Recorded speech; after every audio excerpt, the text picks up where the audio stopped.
Hello, ladies and gentlemen. Welcome back to the channel. Today we're covering Judit Polgar versus the world. Chess.com loves to have these events where they have the world and the chess community compete against the top player. They've had one against Vishy Anand. They've had a freestyle match against Magnus Carlsen. The last match they had was against international master Levi Rosman, aka Gotham Chess, and he defeated the world. And now the world was pitted against Judit Polgar. This match ended quite some time ago, but I was not able to fit it in before the candidates. But now the candidates is finished. We know what the next World Championship match will be, and we can cover this game. It started the day the Netflix documentary about Judit Polgar, the Queen of Chess, came out. And since then, she has taken on the world. You can see on screen, she had the white pieces. If we just add in the two players, we've got Grandmaster Judit Polgar from Hungary, and we have got the world, as they are better known, taking on Judit Polgar.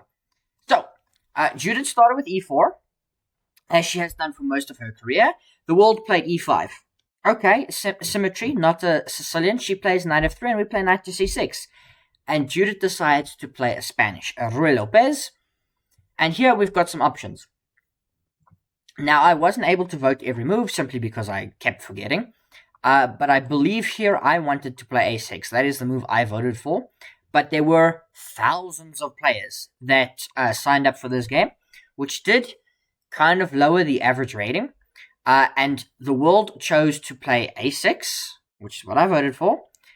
Bishop to a4, and now knight to f6. A mainline Spanish, Morphy's defense.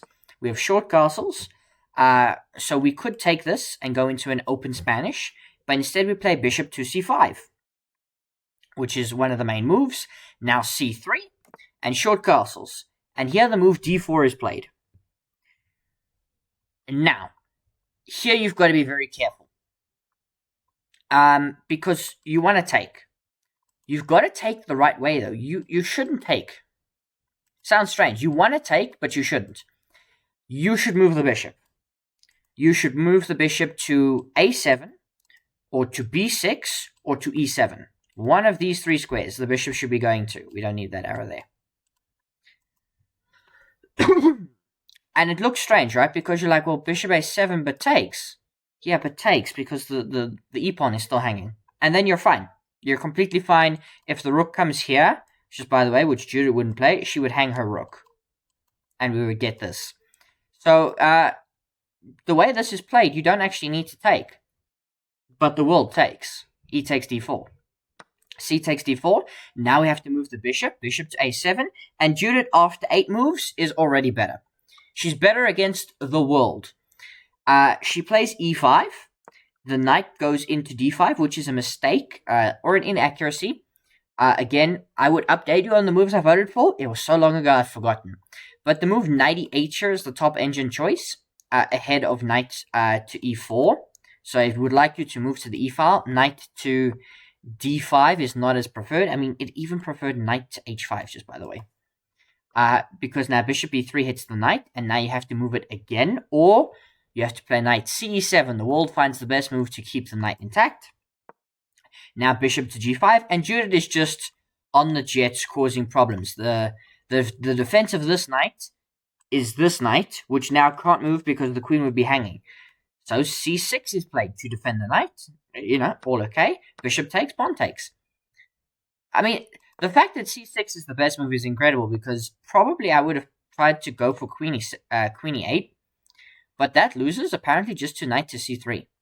And apparently the position is just really, really bad. And if, for example, you take, or pawn takes, and now it's just like you've got such a cramped position. Even if you play a move like b5 and try to put the bishop out this way, white's just better. Like knight to h4, and they start rolling in. Really interesting. So c6, and the best thing the engine thinks is to double your pawns and get this horrible structure. Now knight to c3 targets that horrible structure.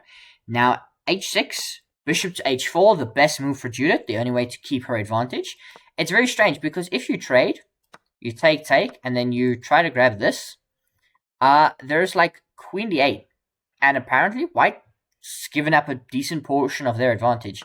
So like bishop e7, queen e7, and still knight d5 is the best move. So this is the best line, but you know, bishop h4 is better. Keeping the pin, because now you're threatening to take with the pin. So the world plays g5. Because we don't want the bishop to take the knight and to lose this. But this loses on the spot. And 15 moves into playing the world, Judit Polgar sacrifices the knight. Brilliant move. Absolutely brilliant. And you can do this. This is a very common thing. Giving up the knight for the 2 pawns. And by the way, it's crazy. Taking the knight's not even the best move. The best move is d6. d6. Don't even take the knight. Let the knight go back. And then now you've got like bishop e6. And you can try and hold things together. Even though your king is really weak. Knight takes g5. Brilliancy. We take back the knight. Because of course you do. I guarantee you, unless you are grandmaster level like Judit Polgar, if the knight ever sacrifices itself on g5, the next move people play is taking back the knight. And now bishop takes g5, and now we're in a problem. Because the queen would love to move out of the pin, but you can't move unless you go to e8 and keep the knight. Or you have to move your rook. And the second problem is the queen is coming in and just getting ready to mate us, and the knight is rolling in as well. So we've got a massive amount of problems. d6 is the best move. The best try for the world to solve their problems. What a sentence to say, by the way. But queen h5. The game is over. The game is well and truly over. Bishop takes d5 is a very interesting idea, simply because you're taking a free pawn. You're putting pressure on the knights, and you're trying to grab this, and you're trying your best to protect your king. The problem is bishop f6. And mate is threatened. And there is only one move to not get mated here. And the world finds it. It's not a great move because you're still losing. But the world has to sack the queen. The world has to sacrifice the queen. Against the queen of chess, the world is forced to give up the monarch. Now, interestingly enough, Judith doesn't even take. She doesn't even take. Why? Because she finds the best move. Knight takes d5. Just adding another piece. You are more than happy giving this up because knight takes would mate you. Like, for example, queen takes, it's mate in 2. Takes, king slides up, queen h7, mate. So the queen can't even, like, liberate itself with queen takes f6. The only move now is to play bishop takes e5, which the world finds. Clutch. I mean, you would have hoped we found these moves before we got ourselves into a +6 position. But now it's over. Now Judith takes, we take back, and now f4. We give a check, and we take the pawn. Very logical moves there. f4 is just designed to continue to bombard the black position. It might have been beneficial instead of taking to play bishop to c5, but that would be hanging a bishop. So you can't do that. So we take a pawn, we attack the rook. And Judith doesn't care. She plays f5. This could be a brilliant move on its own, just by the way. We just add a brilliant sticker to it. Just because, like, she's just fully giving up this rook. But she is, like, moments away from smashing everything here against the black king. And we take the rook! Can you blame us? I like the average rating here. There was discussion forums for players to discuss moves. I think at this point, there was a growing percentage every move that just wanted us to resign. Because now it's m4. It's mate in 4. You know, I think there was some international masters or some title players, very strong players, that were like hosting the discussion forums and like posting analysis. But a lot of players would just like log in, make their move, whatever they thought was the best move. They wouldn't go look at the analysis and then vote. Like, there were moves to hang queens, to hang mates. So, I mean, you know, most of the world held their own for a good portion here. But it's m4. Judit Polgar is going to find mate in 4. She had, like, 24 hours to make these moves. It was incredible. F takes g4. Mate is unstoppable. F takes g6. F takes g6. Knight e7 check. King g7, forced. queen takes g6, check, king to h8, and now can you find checkmate in 1, queen to h6, check, and mate. Judit Polgar defeats the world. She checkmates the world in 27 moves. Unbelievable from her.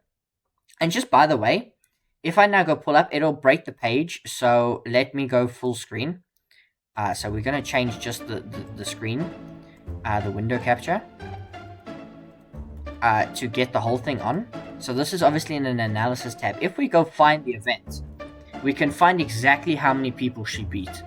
Like, it wasn't as many as Gotham Chess beat, simply because more people wanted to play him. But if we like go to events that I've got saved, obviously I've got all the community events saved.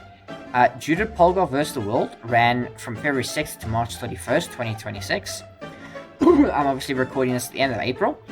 If we just go to news, she beat 77,000 players in 27 moves. She checkmated the world. By move 15, the game was over. We saw that already. Obviously, the event kicked off on February 6th about her documentary, The Queen of Chess, and she's a phenomenal player. You can see her 27 moves, absolutely incredible. She just says, this game shows very much how difficult chess can be. Sometimes one mistake can cost the game. This is what happened to the world! Unfortunately, the game is annotated by National Master Dane Patterson, so if we open up the analysis tab, my face might be blocking some of it. But here is the annotated game from him. I didn't want to use his annotations, just because I wanted to do my own. But you can see the overwhelming favorite choice was to go e5. 44% of the votes, eclipsing the 25% that wanted the Sicilian. Let's again face from the world. Knight to f3, knight to c6, bishop to b5, a6. Knight f6 was heavily favored for quite some time. Attracted quite a bit of attention, but the Berlin defense was unable to, come across a6. And then here we go to bishop c5. On this hand, this is sensible, a natural developing move. One reason it may have gained quite a bit of popularity on vote, on the other hand, this line can provoke very sharp play demanding skillful precision to stay afloat. If you want to read the full annotation, you can just go into this news article here and you can find it from Dane Patterson, and it gives a whole lot of talk through everything. Absolutely incredible game from Judit. Like, we're just going to go forward. Like, knight takes g6. Where is it? Is it not given a brilliancy? Knight takes g5. It's only given a great move here. Why isn't it brilliant? Game Review gave it a brilliant move. It deserves a brilliancy. It deserves a brilliancy. Knight takes g5. Brilliancy. Not to mention, I just think, where was the other move that was brilliant? f4, right? f4. What did they say about f4? f5. Yeah, when the rook was hanging. Yeah, f5 should be a brilliant move as well. Judit Polgar just steamrolled the world, ladies and gentlemen. And that is probably why she's the Queen of Chess. Let me know if you participated in the game or if you enjoyed this recap. I didn't want to go too long. It was 27 moves and the world just got obliterated. By like move 12, we were lost. By move 15, the game was over. And move 27, we were checkmated. Absolutely incredible. From everyone. Mostly Judith.